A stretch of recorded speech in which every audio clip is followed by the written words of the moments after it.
We worship you, we adore you, Lord. As a family good gathering together, we are cherishing the fellowship in you, Lord. You are so wonderful. You are awesome, Lord. And whenever we are coming to your feet, we say that, aha, this is my God. My God is great. Lord, you have revealed yourself, Lord, in the word. The Spirit of the Lord is talking to us, taking the word of the Lord. And our heart should be enriched with the word, Lord, so that we will walk according to your will. Just want to glorify you, you alone. Lord, hide us, Lord, and Lord, prevent all kind of human thoughts, human agenda.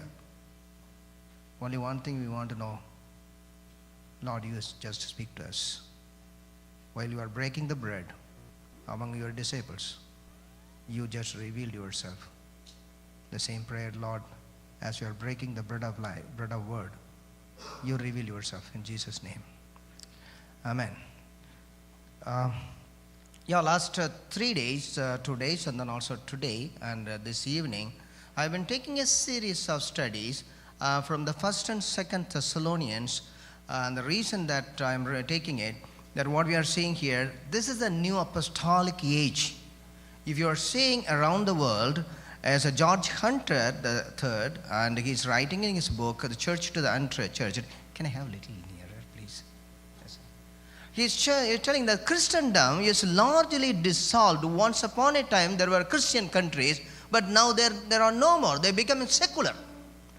And you know very well that in the West and also in the North, that means Europe and America, is losing the ground.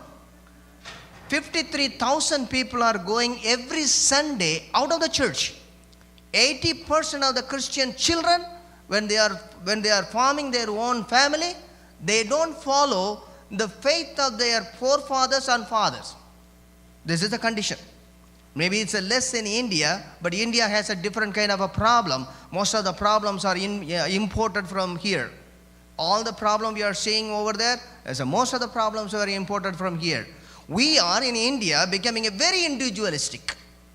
Churches are becoming a place, a shopping mall for the people. Individuals are coming. The family, there are 5 people, they are divided among the 5 churches. Young people are not gathering together. Children are coming together. Wives, they want to go different, and the husband want to go different church. And moreover, divorce rate is increasing in India, and especially in Tamil Nadu and Chennai. Where we are learning from this one? We are becoming more and more secular today. Affluency. We have a plenty. And the prayer, Lord, give us our daily bread, is irrelevant for us today. Mostly dissolved. America and North America is mostly secular. Enlightenment, which is science is my God. I can solve all problems by science, is no more. After the two world war and the bombing, and people say that science is not going to solve the problem, it's going to create more problem. And people are more and more, they want to spiritist. And nowadays people are coming to all kind of people are coming to India to follow yoga and all sorts of teachings. And many yogis over there, they are very famous in the north, very famous in the west. Once again, we are in an apostolic age. It's very much to the like the age of the early church we are encountering. This is a church growth what you are saying here. And the churches are growing very faster in India. 20 years if you are taking a period, which is the research done by Patrick Johnston, and he's telling within 20 years, 1980 to 2000, the church's number had tripled. We have to praise the Lord for that one. And I'm coming from Chennai. Chennai is one of the places where in whole Asia, the churches are very fast growing. We have to praise the Lord. And now 2013, and it's going to end, I strongly believe there may be more than 10,000 churches, not less than that, I think, because some of the churches are not coming into their account also. But what is the problem? Million churches are planted, but many are not lasting longer. Problem with the people, problem with the leaders, problem with the pastors, problem with the organization, problem with the money. 400 churches planted in Cambodia, only 40 churches are there. That's also losing. And I myself, I worked in two organizations as a mission leader, grassroots level missionary, then mission leader. And then I went to a place in Janacholi, which is in Haryana, very near to Palwal of Faridabad. There was a church about 70 years before, and no one was Christian. Only one old man is there. His name was Aaron, and nobody is Christian. Again, we are re-evangelizing that place. We are losing the ground. And what's happening in our situations? That Christians and families are not established in the word of the Lord. This is what very jovially, very humorously we told that nowadays people are loud worshippers, lousy neighbors. Lousy neighbors. And in a TV show, people are coming. Many are Christians with a problem, with an immoral problem. The whole world is seeing. And the lady who is conducting, she is telling that, who is the pastor got you married? Problem. People are moving around. They are visiting one church after another church. That's what I am telling, that now most of the churches are having a revolving door. 5 persons are coming inside and 5 persons are going outside. Nobody knows. They are lost in the crowd. And people like it. They want to be lost in the crowd. No one held accountability on another. You should not ask whether you, brother, you have fasted and prayer, brother, you have read your word of the Lord today. No one like it. Even parents are asking, children don't like it. Why mommy always telling that? Please stop all the nonsense, because that's an old fashion. We are growing up a generation which is not like us, our parents would have done. Major lack of leadership in the second generation. You see that our parents were taking very active, or our grandparents were very active in the ministry, and they were, I always love the manja pai, the yellow bag, and the big Bible they put, and then they will come and then sit in the pillar, and then come and slowly they will sit it. You cannot talk anything nonsense of the Bible and then go away, because Tambi Ingeva, what did you tell? Is that the word of the Lord saying? Nowadays you are educated, you are engineers, you are team lead, but when you are coming to the scripture, we are elementary school level. Leadership is growing down. People not involving in the ministry much. And as I worked in the mission organizations, now most of the mission organization people are saying that nowadays people, young people not coming for the ministry. They stopped. Now we have to go and hire the people, those who are 10th fail people. Well educated, they are gone. Not coming to the ministry. Most of the Christian organizations, the FMBB or Vishwavani or other people are there, they're coming and telling. Nowadays, previously when the meeting is conducted for the recruitment, there are 100 people or 200 people, and it will be a big problem for the leaders, who to select, who not to select. Nowadays it's not, only 5, 6, somebody is coming like that. And major nominalism is sitting in the third generation, if you are not leading and establishing them. Just naam ke vaase Christians, peralavu Kristavargal.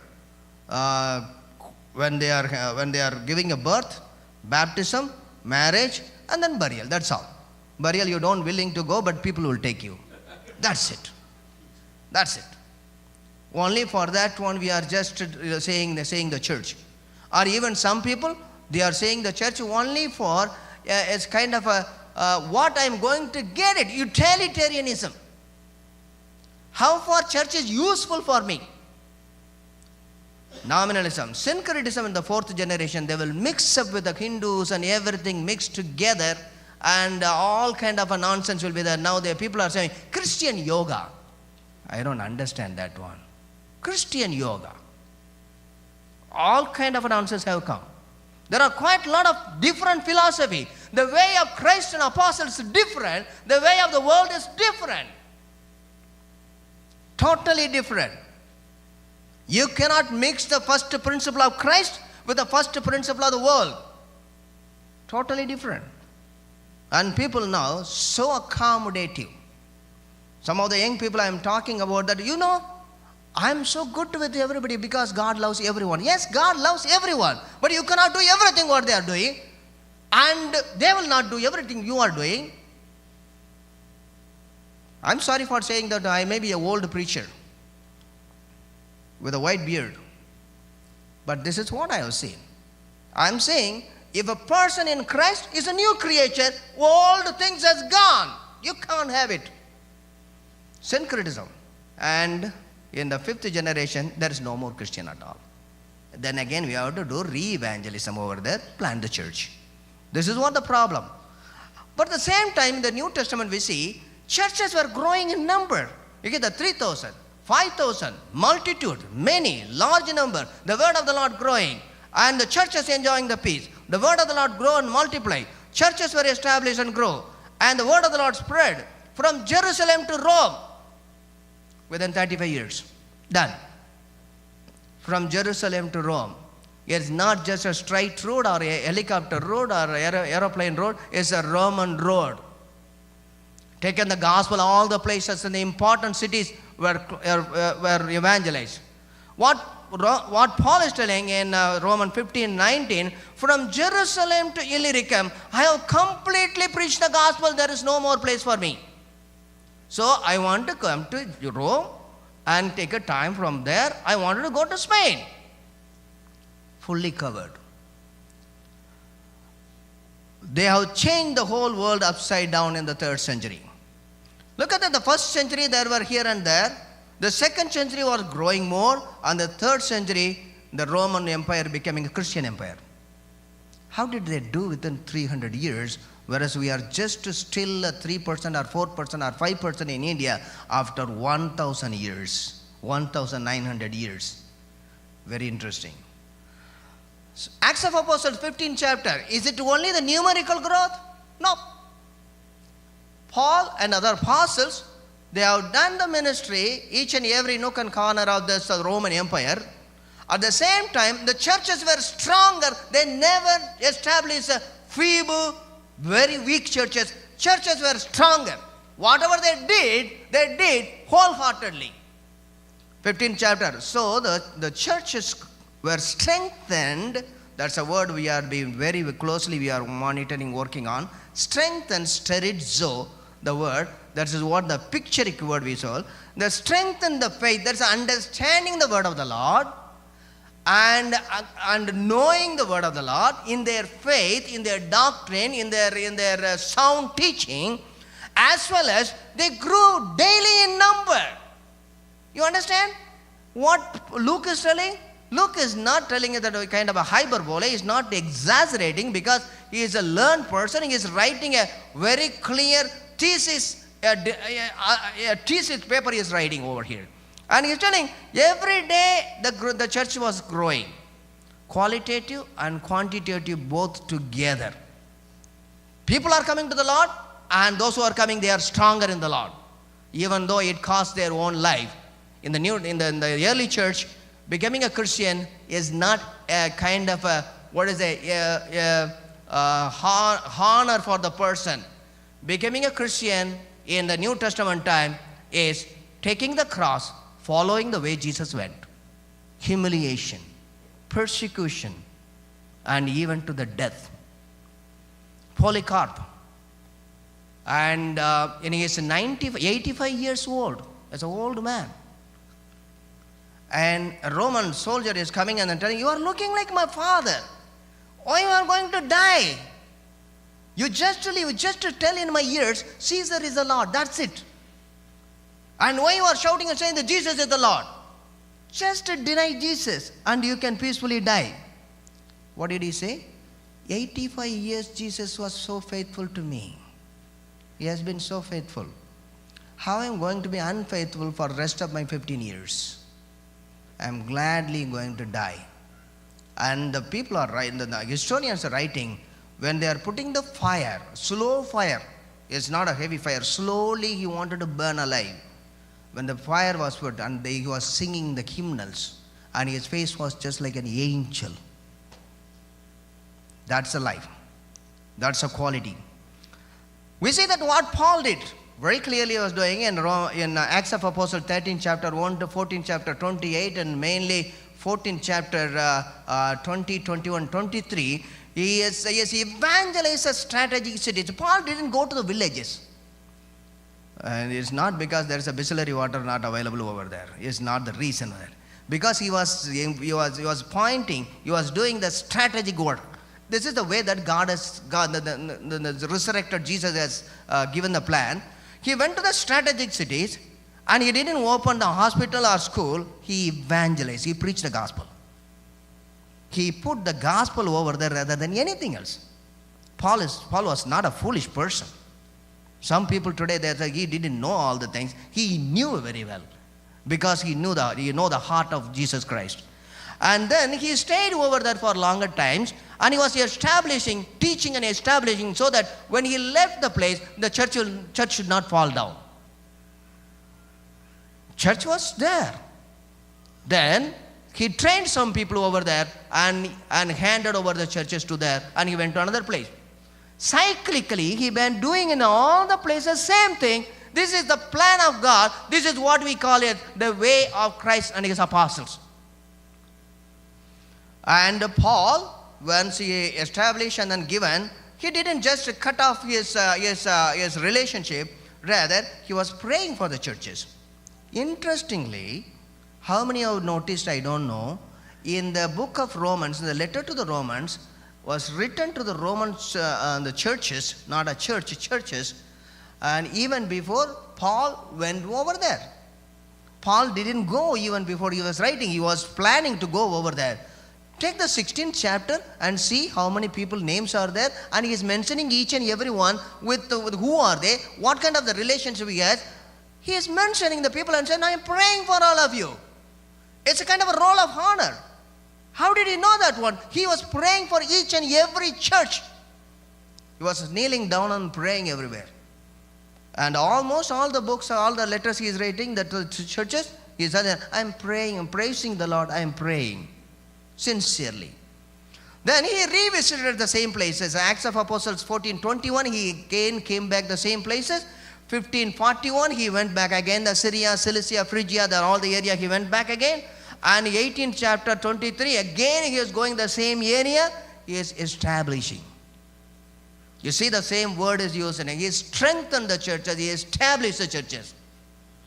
Then, wherever he was not able to go because of some reason, he sent his team members like Timothy, Silvanus, Titus to establish the churches. That's what we see in 1 Thessalonians chapter 3. He is sending Timothy back so that no one should be unsettled. Kind of a problem over there. You should not be unsettled. You should not be disestablished. I'm sending him back so that you should be firm in the faith. Then he wrote 13 letters. He didn't write kind of a jolly blogging, but he is dealing each and every problem in his time and solving the problem so that he is establishing the churches. All the 13 letters is a textbook for each and every pastors, each and every family members, family leaders to establish your church, establish your family in the word of the Lord. You know what? Even before the Gospels were written, all the 4 Gospels, letters were written. Letters were first in the hands of the people. They were reading, then they are understanding, these are the things Jesus told. Then exactly what are the things Jesus told? Okay, now we are going to write the Gospel. So first they preached the Gospel, then they were teaching what is the implication of the Gospel, the whole teaching. Then they got the Gospel again. Gospel, teaching, Gospel, teaching. This is what I told yesterday, that kerygma, didache, kerygma, didache. This is the way. And almost all the letters, Paul is telling that word. Jesus, the Lord, therefore, you. Everywhere, therefore, saints. Every place is interconnected. The theology of the gospel and the practical theology of your livelihood. 13 letters. We can organize all the 13 letters into 3 divisions. Is in the early days he wrote 5-6 letters, in the middle days he wrote 4 letters, and the later days he wrote 3 letters. We are grouping it. This is what we call the doing a biblical theology. I am not talking about the systematic theology, which is a Western one. Biblical theology. I have my Bible. I can read the Bible. I can understand the Bible. I can make theology out of it. What Paul is doing in the early letters? He is making the churches strong in the gospel. Please understand. Gospel is not only preached over there for converting the people to the Lord, for bringing them to the new life, but rather gospel was taught in the church. How to live out the gospel every day. Yesterday we had a very good discussion. I do not know very good whether you have to tell. And every time we are revolving around and then coming back, oh, this is a problem. We do not understand the gospel. Why the politics? Why the problem? Why the rebellion? Why the husband is not loving? Why wife is not obeying? Why children are not obeying? Why we are not taking care of the children? It's a problem revolving around the gospel. We have not understood the gospel properly. The gospel of Jesus Christ, which is the foundation. And in the 6 letters, Galatians, he is telling you no other gospel. 1st and 2nd Thessalonians says that you people are, this is what we are saying, you people are sitting and then waiting for the Lord sold out everything and saying that God is going to come. Don't do any work. You don't understand the gospel. Then 1st and 2nd Corinthians, all kind of the problem in the church because they don't know the gospel. In the 1st Corinthians 15 chapter, when he is coming that, I'm going to tell the gospel you again. 15th chapter, he said, I'm going to tell the gospel to you again. Why there's a problem? You don't understand the gospel. How to live out the gospel. Then 2nd Corinthians, he is telling about that, why I am telling about all the things. My gospel is the true gospel. Very clearly telling. In Romans, as a righteous shall live by faith, and he is giving the whole understanding of the gospel. He is founding the church in the gospel of Jesus Christ.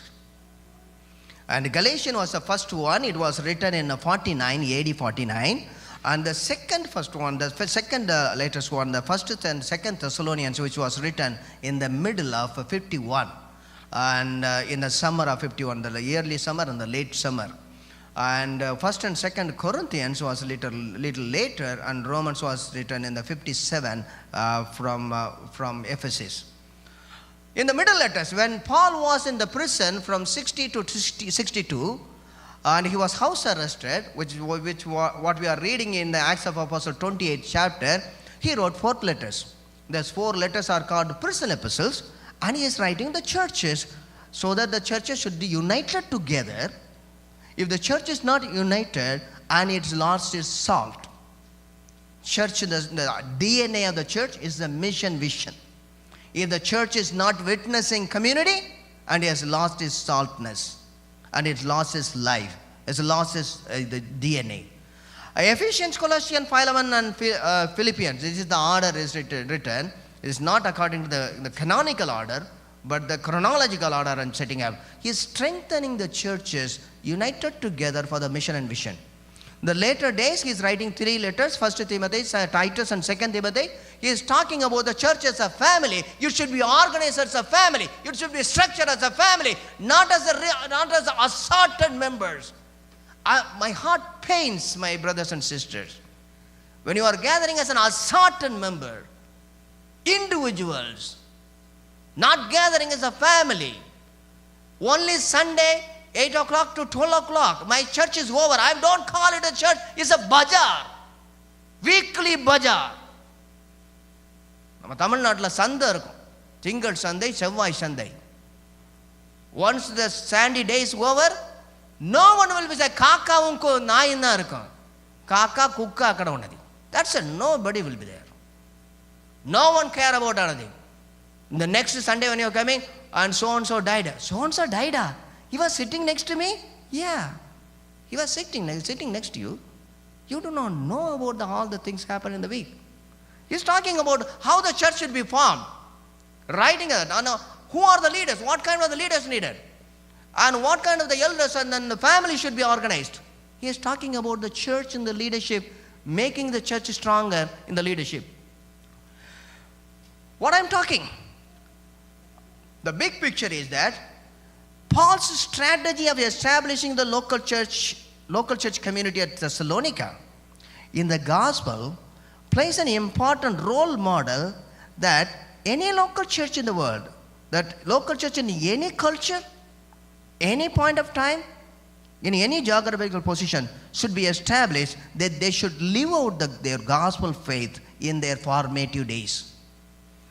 In our early days, when we are planting the church or coming to the Lord, and then even our bringing our children, we have to very clearly establish them, founding them in the gospel. If you have failed, whatever the superstructure we are building, it one day is going to collapse. Or every day we have to do maramat work. This crack will be coming, and then you will be just every time you are making a crack, the crack is not that air bubble crack, the crack is in the foundation. Why politics in the churches? Problem in the foundation. Why nominalism? Foundation problem. That's what Paul is doing. That's an enormous giftedness God, the Spirit of the Lord has given. That's what the whole picture God has showed him on the way to Damascus. Paul wrote 2 early letters. Why did he write? We have to understand the author's intents. Author means I mean two. The human author and the spiritual author. I put the capital A for the spiritual author, the Holy Spirit, or who has inspired, the small a, and the man who wrote it, receiving the word of the Lord. What is the intent of his writing? His intent of the writing is that in the churches at Thessalonica, to establish themselves in their living out of their gospel faith while they were suffering persecution. There's a problem is there. When the problem comes, they may go back again, going through a moral lapses, kind of a immoral problem over there. And also they are open to the wrong teachings on the second coming of Jesus Christ. All the things has triggered them towards disorderly life. And they are busybodies of doing the fine art of doing nothing. Just simply sitting, nicely eating. They are going to the parobagaris or the benefactors and doing the zindabad to them, and whatever the biryani packet they are throwing out, taking it and coming back, eating, and the day is over. And you can see that in the Greek-Roman world, the wealthy people are taking care of the poor people, but once they are coming to Christ, they have the more kindness to the poor. They are giving more and more so that people don't work and then come and eat and then go. Paul is telling, if you don't do the work, we have commanded you, we have given the command, you should not eat also. You do not know the gospel.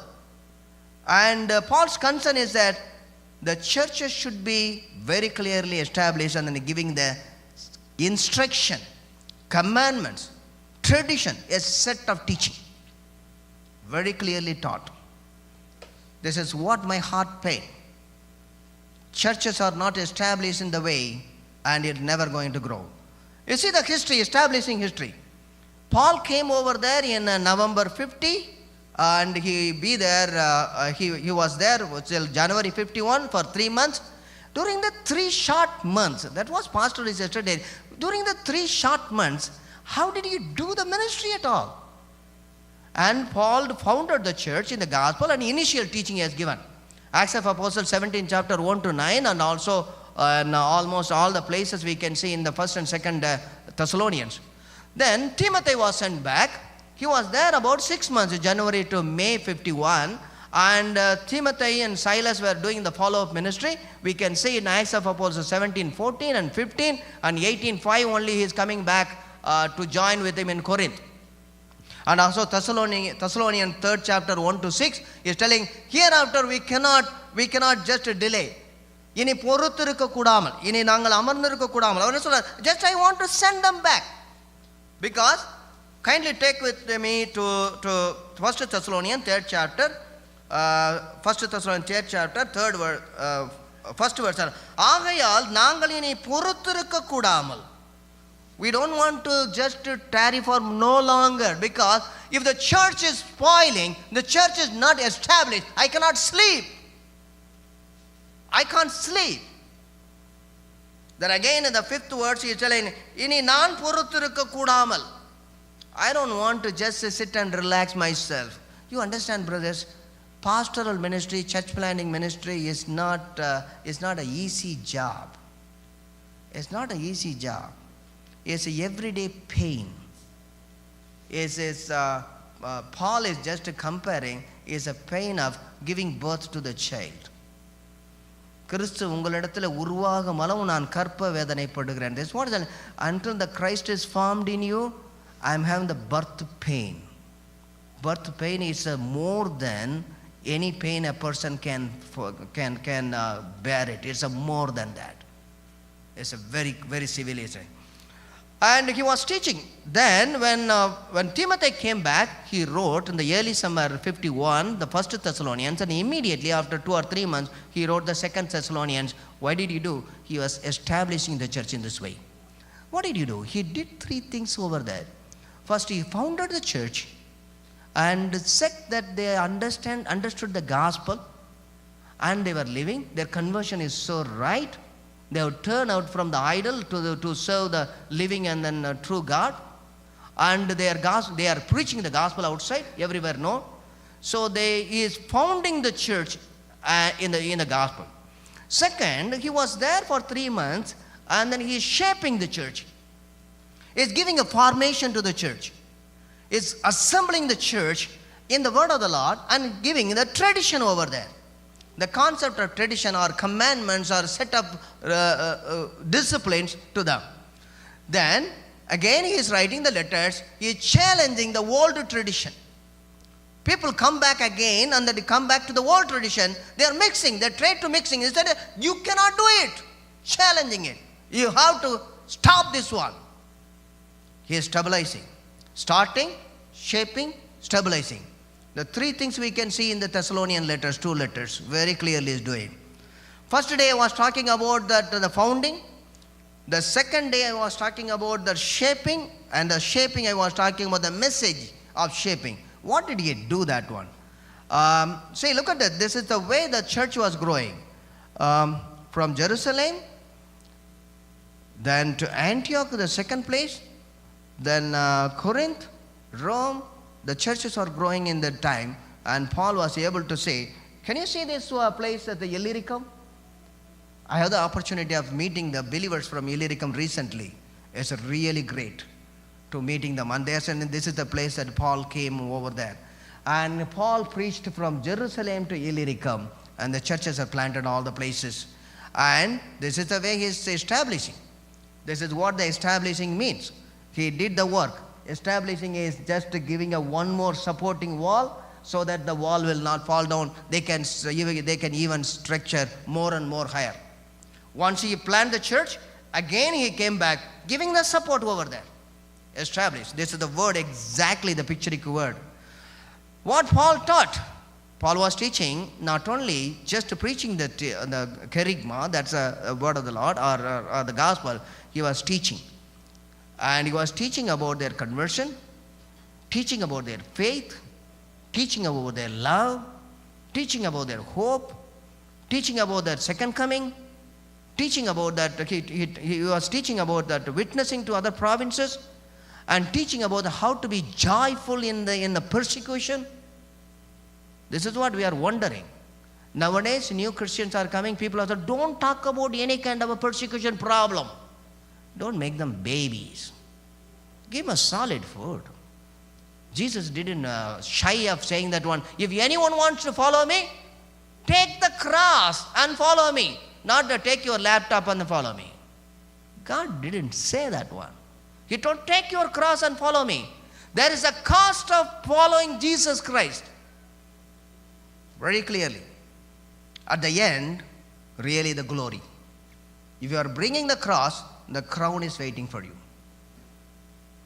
And their joy, their faith in Christ, and their modeling to others. And he was giving the instruction. Paul gave them instruction, commandments, and charges to live the life pleasing to God. Just ask only one question every day. That might be his talking, that he might be teaching. Every day getting up in the morning saying that, Lord, my life is pleasing to you. And before going to the bed, ask the same question. Lord, did I do any work which is not pleasing to you? Don't try to please people. Try to please God, God alone. And he's saying, finally, brothers, we instructed how to live in order to please God. And all the instruction he gave. The instruction he gave, the mandate, is a chart, is a commandment, is not an option. I can do it, I cannot do it. You can't do that one. This is, you must do it. Then Paul gave them instruction, commandments, and charges to live a life to earn respect from outsiders. If you are living as a Christian, and you are living out the gospel, your neighbors must say you are different. If they are not finding the difference between you and them in their thinking, in their attitude, in their way of life, and I'm saying there's some drastic problem over there. You are shine like a stars in the crooked and perverted society. You are light, you are salt, you are fragrance. That's a totally different. The world is watching you. They need the truth. The truth is in you. And God believes you. You have to give it. You earn the respect. What is that? We told you, your daily life. Interesting. It's not only Sunday life. Your daily life may win respect of outsiders. See, how holy you are in the church, it doesn't matter for me. How different you are in the marketplace, that doesn't really matter for us. I can be very holy, having a white shirt, black pant, a white beard. I can be so holy, lift my hands up and worship the Lord, and what I'm doing in my business place, in my workplace, when I'm a lead, when I am doing any kind of a transaction, how I am doing the things as a Christian or just like anyone in the world. Same word is using. And he foretold them the cost of disciples. He said, we already told you, and that also came to pass. When we were among you, we kept on telling you, not only one time as a passing statement. Paul was keep on teaching them the problem will definitely come to you for you are believing in Jesus Christ, but be courageous. The one who has won the world and then he is with you. உலகத்தில் இருப்பவர்களை பார்க்கிலும் உங்களோடு இருப்பவர். People may be mighty. They have the power. But my God is almighty. My God is all powerful. Amen. That is what he is telling, that he's already came. And you must have the courage to face it. And again, we have to go back again what Jesus told. If you have found the treasure, you are going to sell out everything and buy the treasure. The cost. Prosperity gospel is a false gospel. It's a false gospel, as perverted teaching. Nothing will happen to you, brother. Don't tell like that. Everything will happen, but my God will overrule everything. Man can rule, my God can overrule. I believe at the end, we too will win, Jesus and I. I'm not on the victim side, I'm the victor side. Problem will be there. Brotherly love. He taught that brotherly love. He said, now about brotherly love, we do not need to write to you, for you yourself have been taught by God. It's a godly teaching to love, agape, one another. Brotherly love, Philadelphia. Then he's telling, you love one another, agape love. This is a family. Wherever the Bible is telling, the Bible is talking about the church, the New Testament church, is a brotherly love. That's a family. You have to love one another, brotherly love, giving yourself. And Paul was taught them very clearly about the second coming. What about the time and the date and day of the Lord? We have told you everything. You know very well the day of the Lord will come like a thief. Don't just go around and then ask the people, ask the prophets, can you please just determine when the Jesus is going to come? Don't do that one. See, since the early church, there are two areas, the problems in the theology, in the doctrine. One is a Trinity. God the Father, the Son, and the Holy Spirit. People are just separating three things and elevating the three Godhead. You do just like the economy of God is a one up and another down. You are just marring the whole beauty of Godhead. And also, second coming. This is a problem from the beginning. And we have given the tradition. The right way of tradition. Usually when we are thinking about the tradition is the evil or bad, but he's not taking like this. He is giving the tradition. And Paul and all the other apostles, they are talking about the traditions.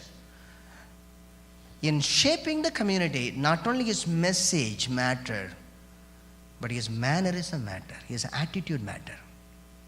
What kind of a person was Paul? How did he live? I come here for 3 days, you see me 3 days, that's it. But I should live among you, and you should test my life, you should see my life, you have to follow me, how far I am living according to the teaching. That is important. It's very easy for the itinerant evangelist, because nobody is going to check out what is their track record. But being a pastor in a place, being an elder in a place, being a missionary in a place, living in and out in that place, your manner speaks more than your message.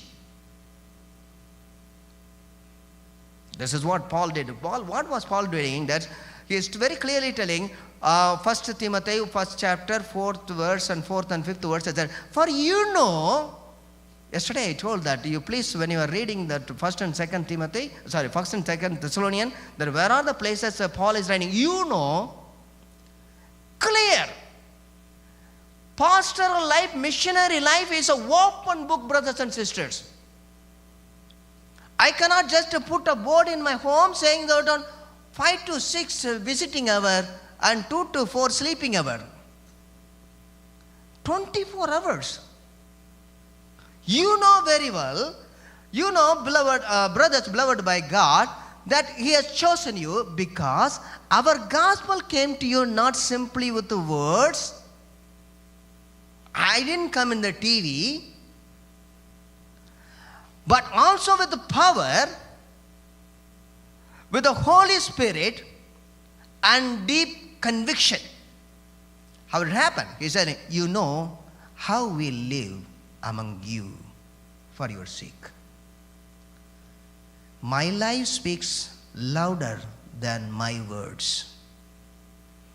If my words are incompatible with my life, I am a hypocrite.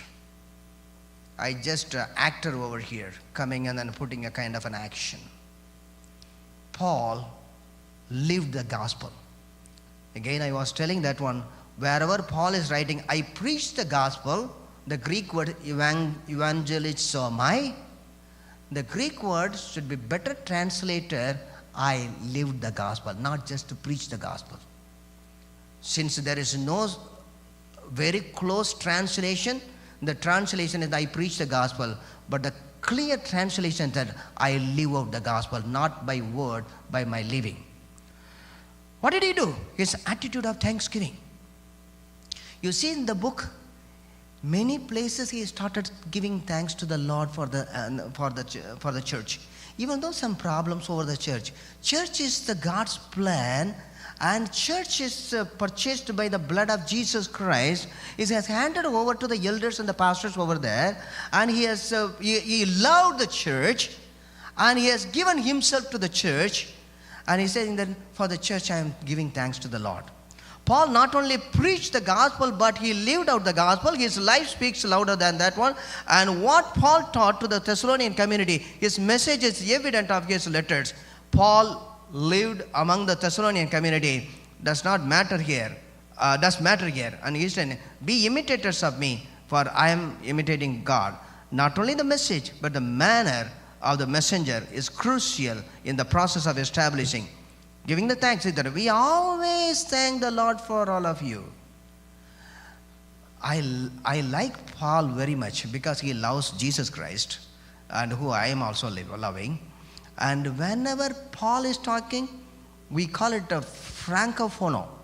What's a frank speech? direct speech. And each and every word he means. I always thank God for all of you mentioning you in our prayers. We continually remember. Please understand that what is telling. Continually remember you. You are always in my list. Before our God and the Father, your work, your labor, your endurance, inspired by hope. Each and everything. Paul always mentioned about the three things. You say that the trilogy of Paul. As a faith, your faith and your faith and love and hope. Yes, again is remembering and then praising the Lord. It's an attitude of giving thanks to the Lord. Why did he do that? So the reason is that their faith and the love and the hope, their reception of the gospel, their attitude to the opposition, persecution and suffering, their witnessing amidst of opposition, their modeling to their churches, their clear evidence of conversion. He is thanking to the Lord. There's an attitude. Finding out the goodness among even the bad situation. This is an attitude, the way that any pastor have to work, any leaders. If you are having your children in your parenting, and you must find out the positive things from the children and encourage them, praise the Lord for them. And then you see that his prayer is almost in all the places in the prayers are there. It's just sprinkled in all the places. It's seasoned, the letter is seasoned with the prayers. Every place is either. 1 Thessalonians 3rd chapter 9 to 13. That's a very interesting. Kindly take with me. Then he's telling that one. 3rd chapter 9 to 13. Finally he is telling one. I'm coming to the 13 one. இவ்விதமாய் நம்முடைய கர்த்தராகிய இயேசு கிறிஸ்து தமது பரிசுத்தவான்கள் அனைவரோடு கூட வரும்பொழுது நீங்கள் நம்முடைய பிதாவாகிய தேவனுக்கு முன்பாக பிழையற்ற பரிசுத்தமுள்ளவர்களாய் இருக்கும்படி உங்கள் இருதயங்களை ஸ்திரப்படுத்துவாராக. Prayer. All the places he is praying. And second chapter, the second Thessalonians first chapter, totally is praying. The first chapter totally is talking about the prayer. And the second chapter 16 is praying. And second chapter 3:5 is praying. Is praising the Lord and praying for the church. The manner, the attitude of prayer and thanksgiving for the church. Problems are there. I talked to the pastor. He is telling that rather than having the church or anji erma maadu vaangi mechittu poirala. He was telling about that. He was so frustrated. I understand the frustration. நீங்கள் வீட்டில் கூட நீங்கள் சொல்லுவீங்க இந்த பிள்ளைங்களை கொட்டி மாரடிக்கிறதுக்குள்ள பேசாமல் எங்கேயாவது போயிடலாம் sir. It's a frustration. But at the same time, the peace of the Lord will be enormously just put upon us when we giving thanks and supplication prayer to that. The peace of the Lord will be just, the peace of God will rule our heart, which is almost all the understanding. As we start to praising the Lord, most of the problems will be solved by itself. Praise the Lord. Attitude of praising the Lord. Second, confidence of ministry.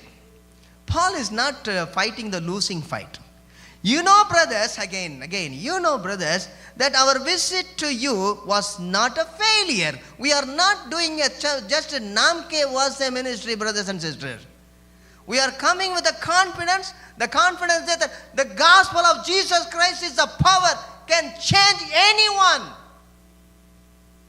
I'm coming with a feeble body, but the strong faith in the gospel. Paul did not fight the losing fight. For the gospel is the power of God. He is at the victor's side, not the victim's side. The result of his ministry is so obvious. He can see that ministry say that people are converted and many people have come to the Lord. It's not a small crowd. If you are seeing Acts of Apostles 17 chapter, many people and many prominent people came and they were making a commotion that உலகத்தை கலக்குகிறவர்கள் எங்கே வந்து விட்டார்கள். The people are keep on upsetting the whole world. They have come here. Because his ministry is impacting a big, and he has a great confidence on the gospel and his ministry. Great attitude. You know what? The problem before, just a week before, he was persecuted. He was put in prison in Philippi. And he is running from there. Bodily he was injured. And the confidence he is giving that He came to the ministry of suffering. He was a ministry of suffering. What is that? Second verse on the first Thessalonians, second chapter. Totally we are going over there. We had previously suffered and been insulted in Philippi. If you are going to Acts of Apostles 16 chapter, what problem, what the evil things or what the bad things Paul and Silas and Timothy did over there? They didn't do anything. They were released a lady who was possessed by the evil spirit and used by that some people for their monetary help. It's a kind of an oppression of the lady, and they are earning the oppression of the lady. Look at that, the society is so devalued the lady and the oppression for money. And the God's power delivered her, and she got a new life. That's a problem. And he was put into prison even without any kind of a judgment, any kind of an inquiry. In Philippi, you said Paul and Silas suffered public humiliation, physical injury. தமிழில் போட்டிருக்கோம், அநேக அடிகள் அடித்த பின்பு நல்லா சாத்திட்டாங்க, தரும அடி கொடுத்துட்டாங்க. In Tamil we say that one they given that anybody will come and then beat. They really beaten them. And injury was there, physical injury. Then imprisoned without any kind of inquiry. He was a Roman citizen. He was put in the prison without any kind of inquiry. And suffering. And the suffering, you know that? They put him in the stake and then their legs will be just up. Only the back portion will be touching the ground whole night. When the leg is up and the whole body is really painful, they cannot sleep. But they were praising the Lord over there. It's amazing. This is the power of the gospel. That's the power of the gospel. And nothing did change his confidence, for his confidence is in the Lord. He's telling that with the help of our God, we are having the confidence to tell this gospel in spite of strong opposition, even in Thessalonica. What is the attitude? The attitude is just not just running away from the problem. Many Christians organizations have changed their course of ministry in Odisha when the problem happened. The church planting organization, they changed as a social organization. Brothers and sisters, I cannot run away from one problem because I am going to end up with another problem. Think about Old Testament, the greatest missionary, unwilling missionary. He is running from one problem, ending up with so many problems. There is no plan B in ministry, only plan A, that is by God. He has a very great confidence, the attitude that I am not going to change because my purse is not full, I'm not having the comfort. The attitude is that what may come, I am going to fulfill for what God has fulfilled. That's what he is able to tell in front of Agrippa. Oh, Agrippa, I have not disobeyed the vision God has given to me. He was able to say confidence in his ministry and suffering. And pure motives and action. Very clear. We can see that his heart is so transparent. He is living as a clear. What is that? For the appeal we make, the altar call we gave, or the form we issued, or we called for the counseling, is not with the kind of an inner motive something. It does not spring from error or impure motives. We are trying to trick you. We don't want to just make a magical things over there. We didn't do any kind of wrong things over there. We are very pure before the Lord. And then the greatest confidence of the minister of the gospel is the purity in his motives. If a person is having a purity in his motives, and then he will be talking from his heart, not from his lips. He was very clear on that.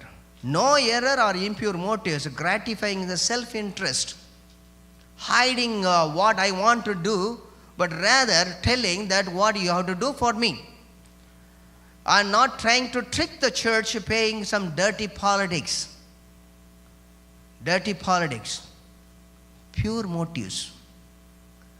I praise the Lord for the pastors who are very open to the church. In front of the church, just lifting hand, open hand, saying that one, see, I'm just open to any kind of a criticism to you today. You want to say anything to me? Please tell me. It's not only the pastors, as the parents, as the leaders of the household, your pure motives of bringing up your children, your pure motives with one another, husband and wife, is really giving the confidence of building the family. Impure motives will definitely mar the family and mar the churches. Tragically, a person, very good singer, is a very good singer. I love him. I like him very much. His wife is earning good, and mother-in-law, for the motives of getting the money, separated the family. The person has lost his ministry. Impure motives in the family, totally distracting and then devastating and then destroying. Paul is telling that my motives and actions are so clear, brothers. And in Galatians 3:1, he is talking about, oh foolish Galatian, who has bewitched you? உங்களுக்கு செய்வன வச்சது யாருங்கிற மாதிரி கேட்கிறார். Who has bewitched you? Who has tricked on you? Who play the dirty politics on you?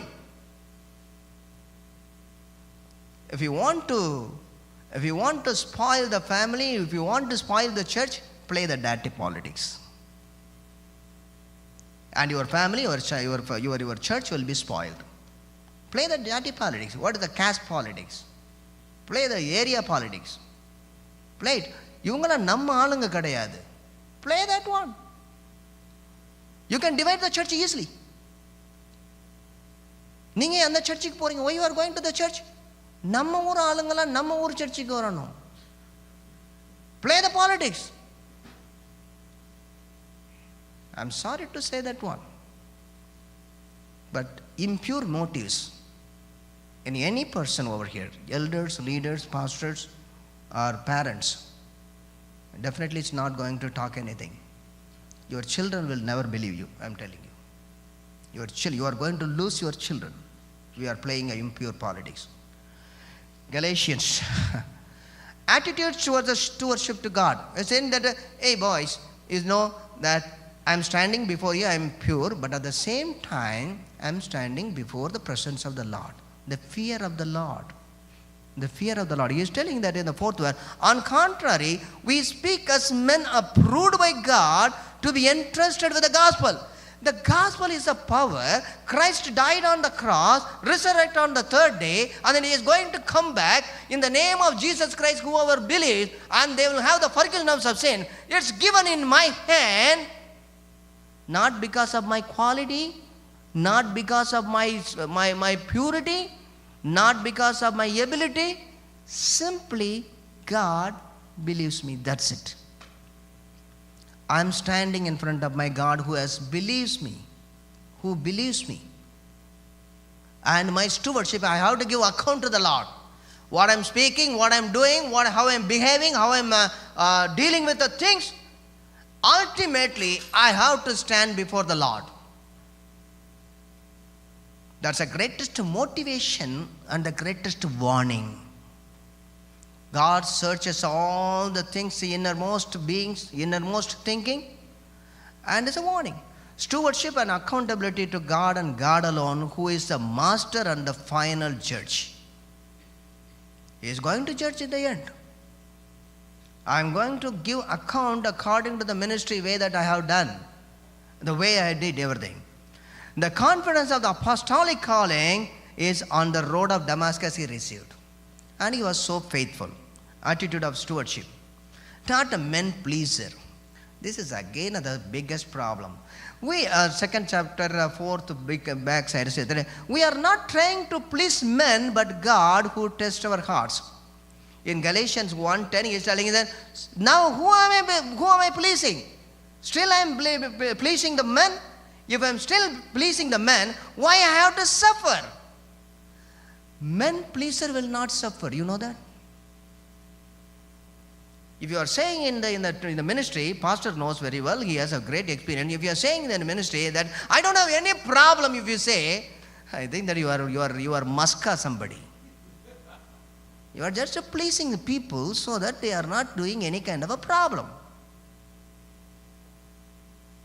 Men pleaser. This is a very good quote I have taken from Henry Matthews. Said that the gospel of Christ is not accommodated to the vain fancies and the lust of men. You cannot pervert the gospel to accommodate people over there. என்னங்க என்ன தெரியாமல் விழுந்துட்டீங்க பாவத்தில்? சின்ன பாவம் தானே, யார் தான் பாவம் பண்ணலை? தாவீது கூட பாவம் பண்ணார்ற. அக்காமடேட்டிங். தாவீது பண்ணி அவருக்கு ஒரு பெரிய ஆண்டவர் பெரிய இது கொடுத்துடலையா? நீங்கள் என்ன பெரிய ஒன்றும் செய்யலைங்க. நீங்கள் இதெல்லாம் பார்த்தீங்கன்னா ஒருத்தனமே உலகத்தில் இருக்க முடியாது. We should not be men pleaser. We should be having a very good talk with the people, but at the same time we cannot dance to their tune. People will be changing their tune every time, so that I cannot be a buffoon over there here. I cannot be a clown over here. I am a minister of the gospel.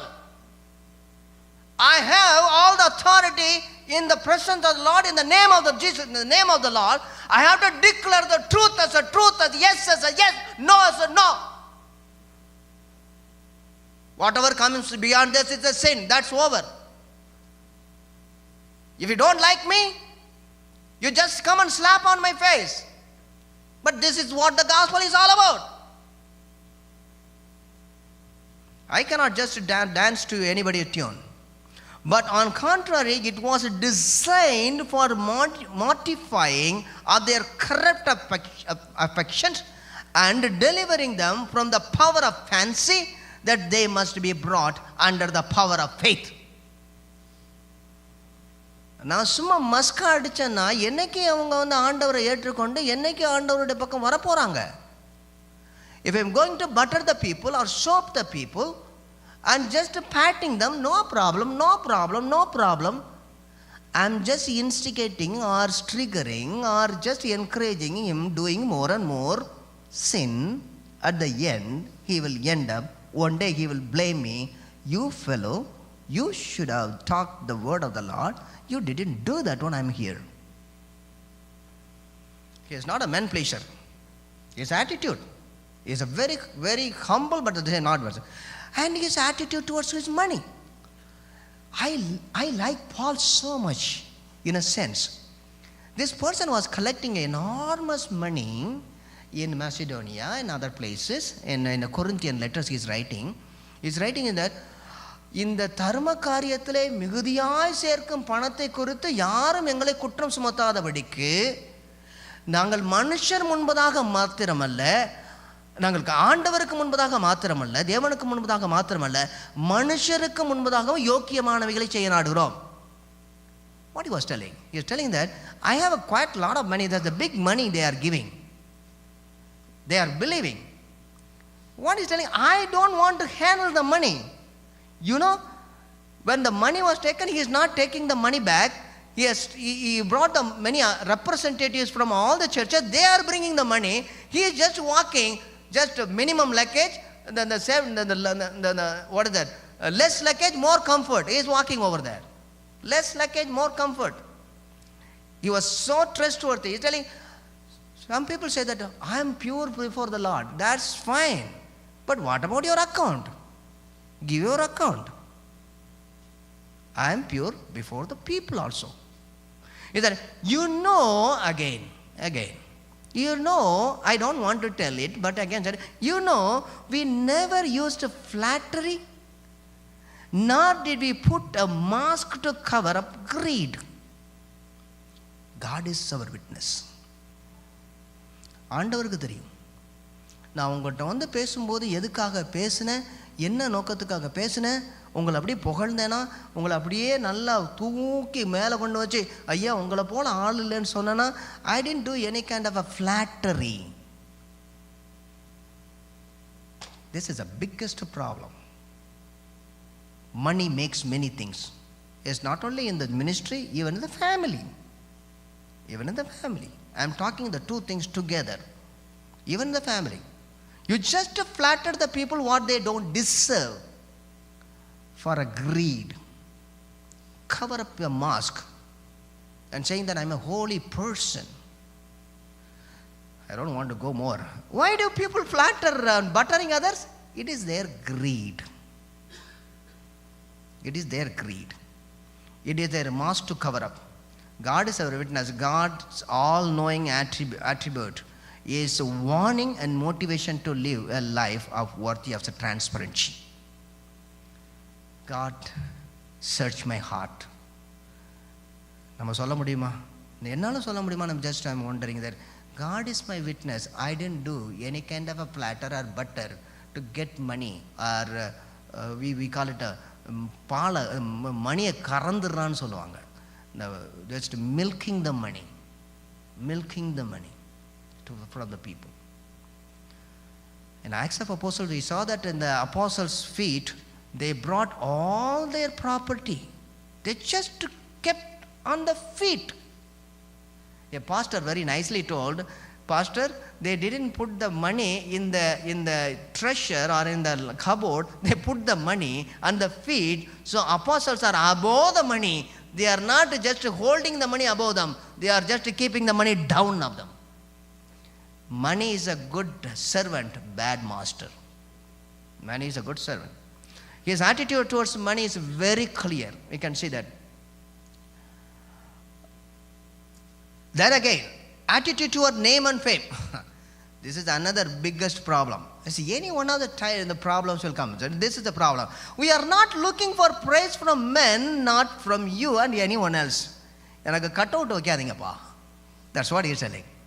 Don't put the big flags. அப்புறம் இந்த டிவில எல்லாம் the scrolling over there. And I don't want all the things. Nowadays, people want name.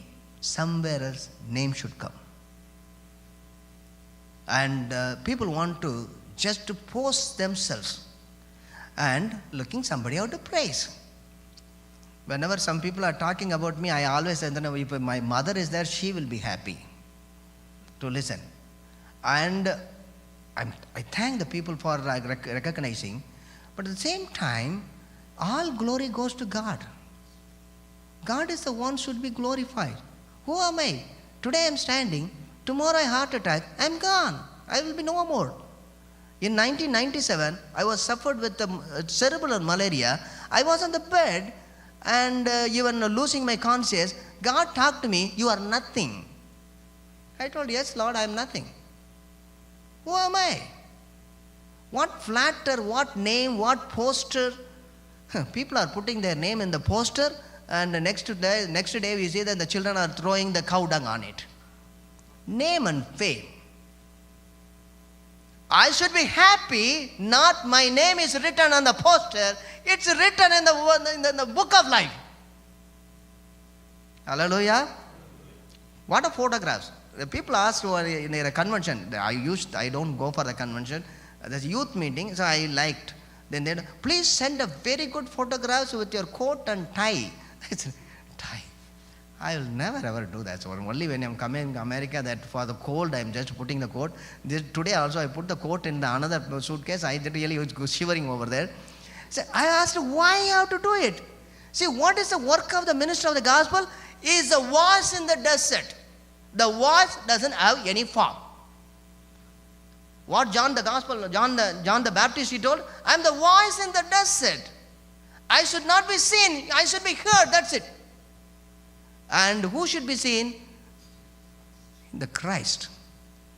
அதான் சொல்றாரு. என்ன சொல்றாரு? உலகத்தினுடைய பாவத்தை சுமந்து தீர்க்கிற தேவாட்டுக்குட்டி is go back to him. Go back to him. Pastors and the leaders are just pointers to Christ, not bringing the people towards them. The greatest temptation to any person, and especially to the minister of the gospel, big flash, wallpapers, cutouts, pictures, and sometimes families also, and a big introduction, எல்லாத்துலேயும் photo அடிச்சிருவாங்க. Everything, the photo will be there. Prayer card கொடுத்தாலும் சரி, அல்லது calendar அடித்தாலும் சரி, it's everything. நான் ஒரு இடத்துக்கு சர்ச்சுக்கு போயிருந்தேன், நடத்தும் போது பின்னாடி ஒரு பெரிய ஃப்ளக்ஸ் வச்சுருக்கிறாரு. அதில் I thought that you to be written the words will be good. அந்த வேர்ட்ஸில் வந்து பார்த்தீங்கன்னா அவங்களோட அவருடைய ஒய்ஃபோட ஃபோட்டோவும் பெருசாக இருக்குது. இன்னொரு இடத்துல ஒரு பெரிய ஆள் in Andhra Pradesh, he is a very big preacher, and I saw that Jesus photograph, I never realized that Jesus photograph is smaller, his photograph is bigger. Ardhamayipoyinda? I don't understand. Paul's attitude towards the name and fame and popularity is, and it is not me, it's Christ. It's not me. Attitude towards and motherly care. I love this portion. He is telling, as apostles of Christ, we would have been burdened to you, but we were gentle among you, like a mother carrying her little children. Look at this, what he's telling. See, a pastor heart is a motherly heart. I don't have time to do that one. I should have cut this. Think about it.